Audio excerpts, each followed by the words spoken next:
Asset recovery যে জিনিসটা বারবার আমরা বলছি যে এত বিলিয়ন মানে $234 বিলিয়ন মতো বাইরে চলে গেছে, সেই টাকাটা আমরা কিভাবে রিকভার করব সেইগুলো বিষয়ে আলাপ আলোচনা হয়েছে। তারপরে বাংলাদেশ এখন যে কনসেনসাস বিল্ডিং কমিশন যে কাজগুলো করছে, যে কনসেনসাস বিল্ডিং এর কাজ কিভাবে কাজগুলো হচ্ছে সেগুলো নিয়েও কথাবার্তা হয়েছে। এটা খুবই একটা ফলপ্রসূ মিটিং ছিল, খুবই সৌহার্দ্যপূর্ণ। এবং এই মিটিংয়ের আমরা এবং আরেকটা হচ্ছে যে পুরো এশিয়া জুড়ে যে মানে পিস অ্যান্ড রিজিওনাল স্ট্যাবিলিটি এগুলো নিয়েও অনেক আলোচনা হয়। মানিটা চুরি হয় কিন্তু খুব দ্রুত, মানি চুরি হয়ে অনেক দেশে চলে যায়। তো এই টাকাটা আনাটা খুবই কষ্টসাধ্য। আপনারা যদি অন্যান্য দেশের এক্সপেরিয়েন্সগুলো দেখেন, ফিলিপিন্সের এক্সপেরিয়েন্স দেখেন, আফ্রিকার দেশগুলোর এক্সপেরিয়েন্স দেখেন, এটা খুবই কষ্টসাধ্য এবং অনেক সময় নেয়। তো সেই জন্যই তো আমরা চাচ্ছি যে খুব তাড়াতাড়ি একটা জায়গায় যেতে। সেই জন্য দেখেন এই চিফ অ্যাডভাইজারের যে আজকে যে উনি যে আসলেন, আসার সময় উনি কিন্তু অ্যান্টি করাপশন কমিশনের যে চেয়ারম্যান ওনার সঙ্গী হয়েছেন। তারপরে বাংলাদেশ ব্যাংকের গভর্নর ওনার সাথে সফর সঙ্গী হয়েছেন। ওনারা এসে ওনাদের মতো করে অনেকগুলো মিটিং করছেন। আজকে যেমন চিফ অ্যাডভাইজার এই অ্যান্টি করাপশন কমিশনের চেয়ারম্যান এবং বাংলাদেশ ব্যাংকের গভর্নর ওনারা জয়েন্টলি এখানে মিটিং করেছেন ন্যাশনাল ক্রাইম এজেন্সির সাথে। ন্যাশনাল ক্রাইম এজেন্সি এগুলোর ক্ষেত্রে খুব ভালো, ওদের এক্সপার্টিস আছে কিভাবে এই যে টাকাটা যে এসে পড়লো, এই টাকাটা কিভাবে ট্রেল ধরা যায়, আইডেন্টিফাই করা যায়, কোথায় যে ঠেকলো কিভাবে, বা এটার যদি কোনো অ্যাসেট এখানে থাকে সেটাকে কিভাবে ওর অ্যাটাচ করে দেওয়া যায়, মানে জব্দ করা যায়। সেই জন্য অলরেডি কিন্তু ওরা 2টা মুভ নিয়েছে, ব্রিটিশ পত্রিকায় এসছে।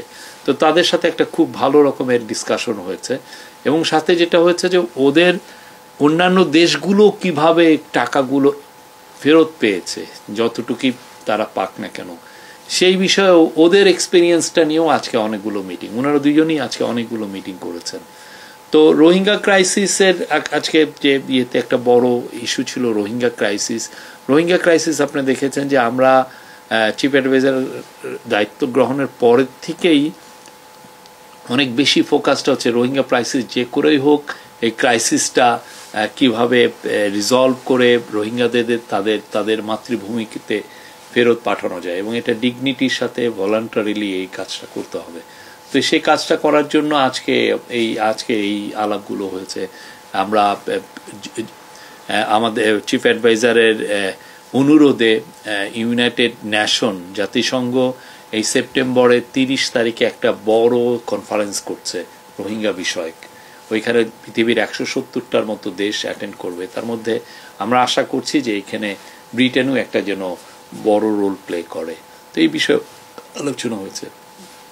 চিফ অ্যাডভাইজার আজকে এইটার পরপরই উনি চ্যাথাম হাউসে চলে যান। আপনি চ্যাথাম হাউস জানেন যে ব্রিটেনের মেন থিঙ্ক ট্যাঙ্কগুলোর একটা বড় থিঙ্ক ট্যাঙ্কগুলো, ওরা অনেক কিছু কিভাবে একটা ডিসপিউট রিজলভ করা যায়, কিভাবে একটা সিচুয়েশনকে অ্যানালাইজ করা যায় এটার জন্য, এবং অনেক কিছুতে ওরা খুবই রিমার্কেবল। এবং ওইখানে ওনাকে ব্রাউন ম্যাডক্স, যিনি চ্যাথাম হাউসের উনি প্রধান, উনি তাকে ইনভাইট করেছিলেন তার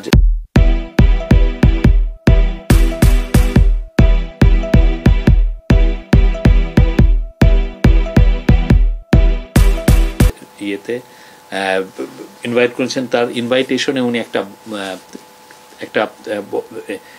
1-to-1 একটা লিখেছেন। তো উনি একটা টক্স দিয়েছেন, সেইখানে অনেকগুলো প্রশ্ন, উনি একটা বড় প্রথমে একটা ওপেনিং স্টেটমেন্ট দেন, তারপরে অনেকগুলো কোশ্চেন নিয়েছেন, সেগুলোর উপরে কোশ্চেনের উনি রেসপন্ড করেন।